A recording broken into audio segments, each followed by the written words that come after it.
The PSA conglomerate is busy electrifying all its mid-sized SUVs, so the Citroen C5 Aircross gets that tech too. Like its group stablemates, it can be recharged from a home wall box in under 2 hours, and it offers a decent full electric driving range, here WLTP certified at 34 miles. Like all C5 Aircross variants, this one majors on comfort, courtesy of the brand's progressive hydraulic cushion setup. Citroen may be rather late to this party, but at least it's trying to bring something new.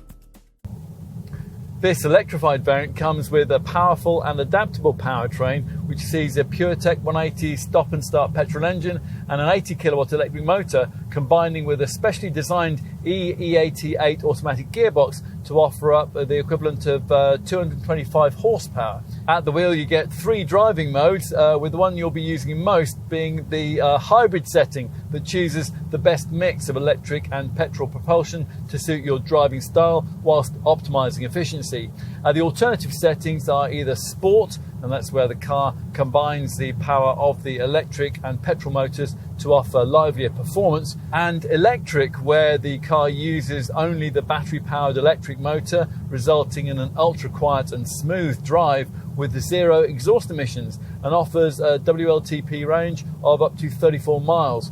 There is also a mode that allows you to reserve charge for later in your journey. Otherwise, things are very much as they would be in any other C5 Aircross. This car's key differentiating point is the way it glides over bumps. That ability comes courtesy of the progressive hydraulic cushion suspension system. Now, this 2-stage setup features a couple of hydraulic stops on each side of the car, one for compression and the other for rebound. For major uneven ground impacts, the hydraulic stops work with the springs and shock absorbers to avoid jerky movements and unpleasant bouncing. Thicker, softer seat padding, that also embellishes the whole impression of comfort, and double laminated front windows and engine bay soundproofing play their part in reducing cabin noise. There's very little to visually give away the fact that this variant is a hybrid, apart from hybrid badging on the front wings and on the tailgate. The brand's signature air bumps make an appearance just above the lower side sills, but they're toned down here.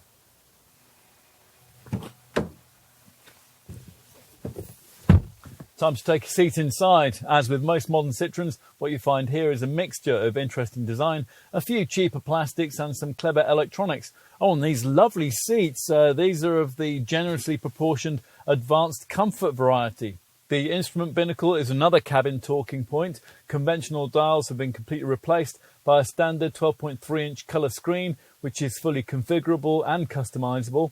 Just about everything else you'll need to know can be found on this 8-inch centre dash capacitive touchscreen, which delivers everything you'd want. The usual DAB stereo, phone, navigational and smartphone mirroring functions, plus Wi-Fi, a connected apps package and various specific EV screens. At the rear, that lengthy wheelbase translates into a cabin that feels significantly larger than that of most models in this class. As in an ordinary C5 Aircross, you get what Citroen claims is the most modular rear bench arrangement in the segment. Few PHEV competitors can match the size of this C5 Aircross model's luggage space area either, the extent of which depends on the position of the sliding second row bench. The 460 litre capacity is 120 litres down on what you'll get in an ordinary C5 Aircross though, and that's thanks to the battery placement beneath the cargo area base. The combined petrol engine and electric motor produces CO2 of just 32 to 33 grams per kilometre and fuel efficiency of up to 168 miles per gallon on the combined cycle. Those are WLTP certified figures, of course. You'll need to fit a home charging 7 kilowatt wall box to make the most of this car. Now, Citroen partners with PodPoint to provide this, and customers will be eligible for a £500 government OLEV grant towards installation. Once this is in place, you'll be able to recharge the car in under 2 hours. Insurance is Group 32E for the Flare and Group 33E for the Flare Plus.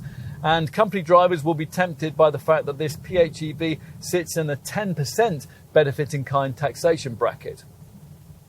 We're always happy to see a product that tries to bring something a little different to its market segment, and that's why we rather like this C5 Aircross in its more standard forms. If you can find the significant price premium which is necessary to get this plug-in hybrid version, then there's also plenty to like here too. The electrified stats are very class competitive amongst crossovers of this type, but you could argue that they'd be replicated by equivalent versions of the Peugeot 3008, the Vauxhall Grandland X and the DS7 Crossback, which feature the same engineering. The progressive hydraulic cushion setup of this Citroen, though, gives this particular SUV something a little different. You really can feel an improvement in the way that it eases over tarmac undulations. It's worth a test drive then, as a possible starting point to your electrified future.